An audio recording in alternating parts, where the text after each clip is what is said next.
because you always bring us the top tier information, especially as it pertains to things happening in a courtroom. Sure. And so Tony, when we look at this Duke versus Mensah case, put this into layman's terms for us.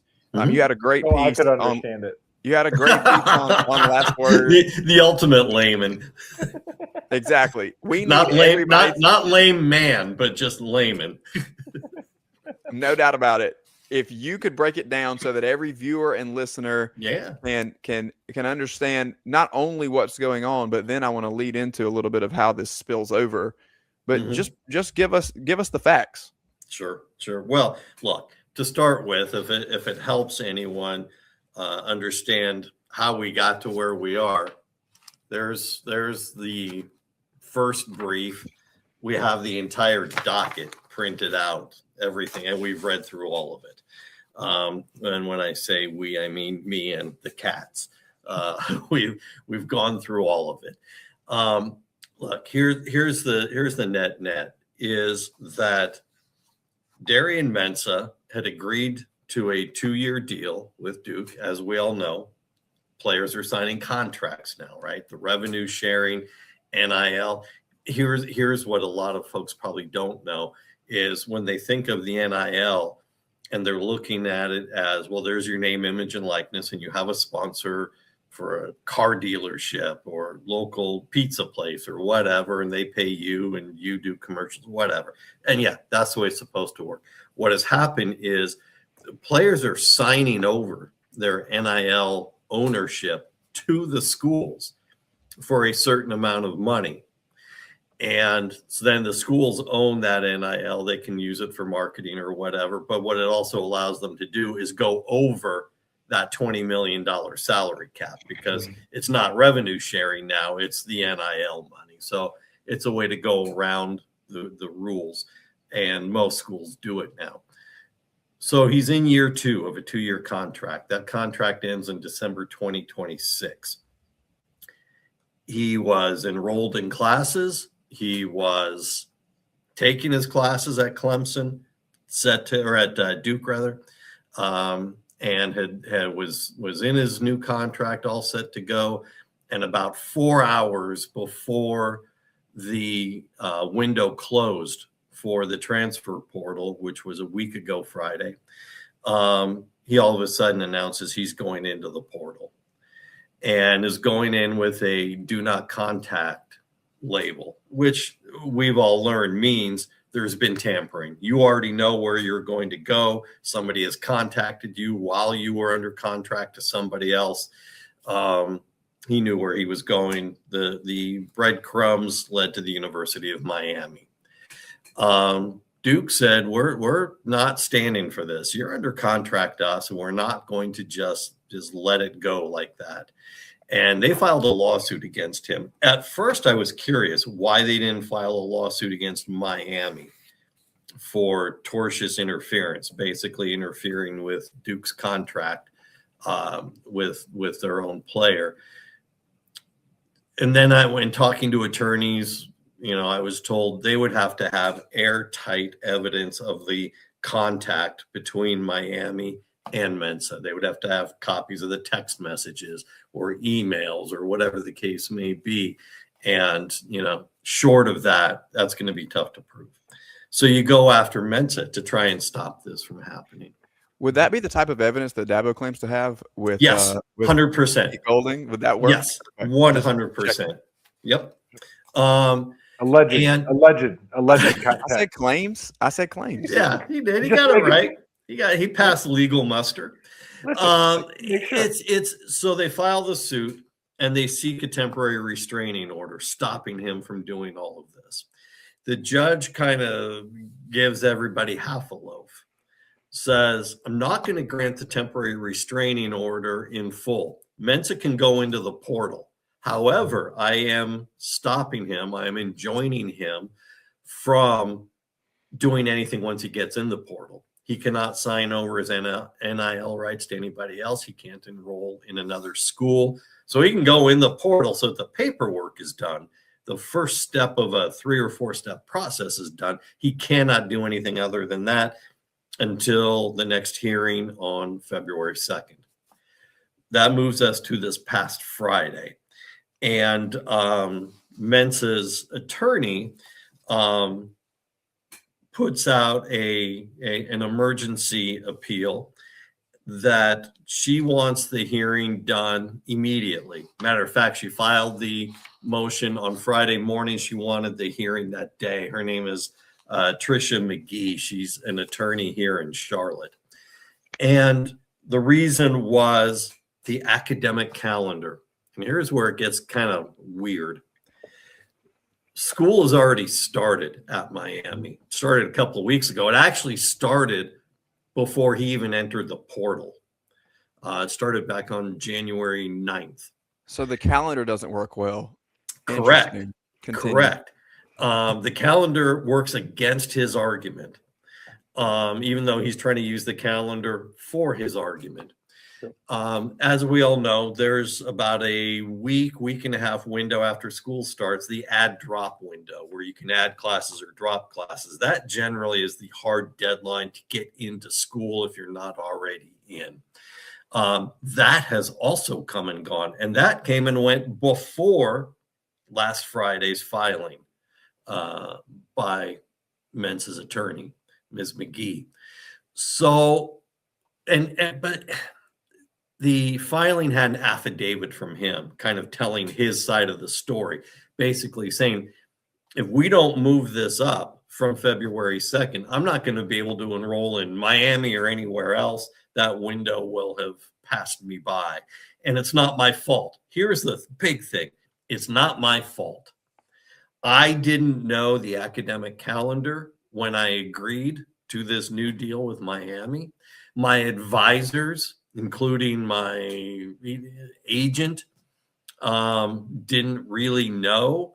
And by the way, he didn't name names. He just said my advisor slash agent. We know it's Darren Heitner, who everybody knows from, trying his legal cases on Twitter. And so, but it's like, okay, in most cases, ignorance is not an acceptable defense of not adhering to the rules and regulations, not adhering to your contract. Ignorance is generally not a good defense. Ignorance of others and them not telling you, also not a good defense. But the judge didn't want to slam the door completely.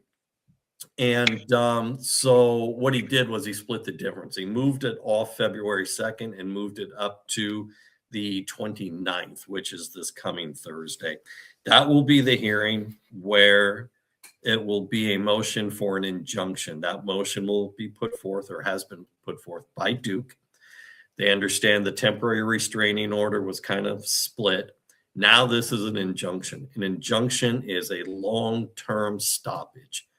A temporary restraining order is you stop until the next hearing or the next day in court. An injunction will stop him from doing anything pending the outcome of the trial.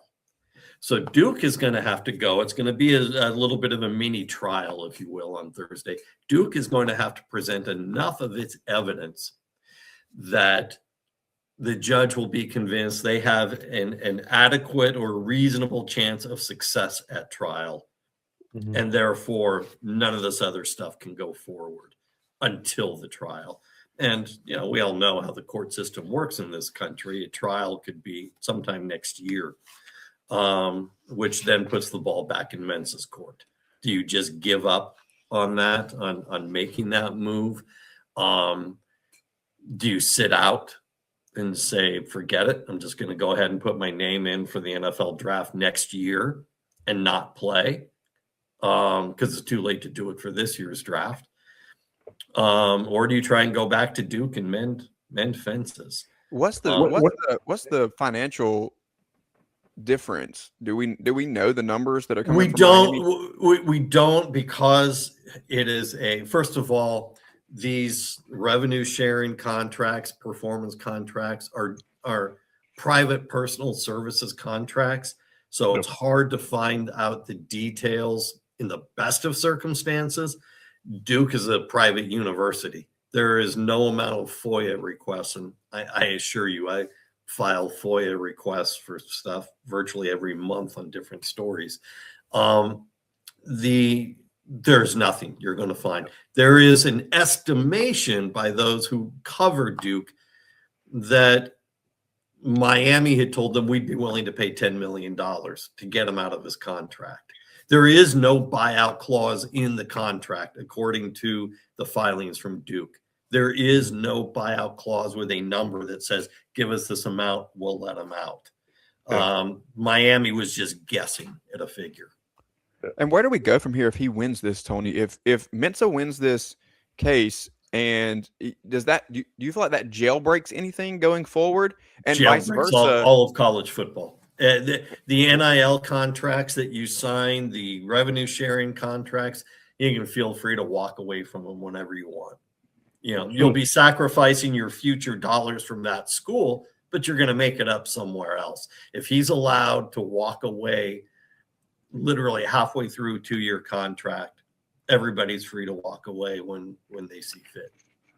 Is Mensah enrolled in class right now at Duke? Yes. Okay, so that's a safeguard. He's enrolled in class right now. So if we come through, is there a difference between what's happening in Durham versus what happened in Seattle earlier this month with Williams? Damon Williams, well, only in the outcome. Yeah, because it seems similar, right? It is. The rationale is similar. He had a current and valid contract with the University of Washington. He got poached by Lane Kiffin at LSU. Lane did something wrong? Figure. I know. He's so pristine about everything. Who knew? But when Washington said, and there was a buyout, big difference. There was a buyout clause in Williams' contract. I believe it was roughly about $5 to $5.5 million, and LSU wasn't going to pay it. And so Washington said, then you owe it, Damon, if you want to go. Through all of that, Damon changed his mind, decided to stay at the University of Washington, and all was allegedly forgiven between he and head coach Jed Fish. And I have no doubt between the two of them it is. But how your quarterback now goes back and wins back that locker room when he tried to leave is, a whole different story. So it is slightly different than that. Look, man, this happened again. This happened within the same few days at Wake Forest. Offensive lineman Melvin Ciani had signed his 2026 agreement about a week earlier and was on social media talking about, being the core of the offensive line in the upcoming season for Wake Forest. The day before the portal closed, he announced he was going into the portal and with a no contact tag. And literally within 4 hours of submitting his paperwork, he was signed by the University of Texas. I'll tell you, Wake Forest isn't going to do anything about it. Right. That's just, they could follow Duke's lead, but honestly, it's not who Wake Forest is. The athletic director, John Curry, will, the system, we got to make changes. He's not going to do anything about it. Not when it comes to losing a player like this. So on the flip side, if Duke wins this case, does it set a precedent for more schools to step up, do you think, Tony, in terms of having some backbone that maybe you're saying John Curry doesn't have? But when I think about this happening in the SEC and not somewhere that maybe football isn't even as important, like at a school like Duke, where clearly basketball is the higher priority. Sure. If this happens at a big name blue blood SEC school or even an Ohio State or a Michigan, what type of backbone does it give them to hold their chest out and their head up as they walk into the courtroom if they have a similar situation? Well, I think you put it perfectly in that they're going to walk in with some extra uprightness in their spine for their case. I also think you're going to see more schools where it's possible, where the player has multiple years of eligibility left, you're going to see the schools try and get in more 2-year contracts. But it's not going to be one and done as much. I love that. And I think you have to go look at Ole Miss and LSU, which are saints and never would tamper anywhere. Sure. Halos over their head. They've exchanged coaches this year. They've exchanged a number of players. One of them was the edge, Prince Will Abdura. I know I butchered his last name. But the interesting part there was LSU had to pay between $500,000 and $600,000 to Ole Miss for that contract. So I think that's the interesting thing of what I heard from you about Mensah, because I'm a layman and I understood exactly what you were saying. Is you may see these multi-year contracts, but I think what's going to happen is just like in these coaches' contracts, there's going to be buyout figures. You can leave and you can go, but it's going to cost you in order to do so. You know what I would relate it to? Two things. One, I think the big difference with the case you brought up, Craig, is it's in the SEC, and Greg Sankey is not going to have this infighting between his schools. Right.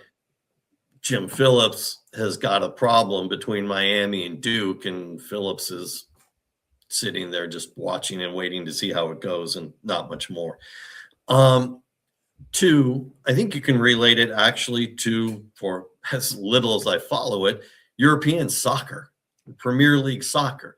We want this player. We're going to negotiate a dollar figure with his team to do the transfer, as they call it. So yeah, you say, Ole Miss and LSU, it's going to cost $500,000. Okay, we will now do the paperwork so that the player can go over to you. They don't own the rights to the player per se, but they do generally own the NIL rights. And there's no point in doing the transfer if you're not taking your name, image, and likeness rights with you.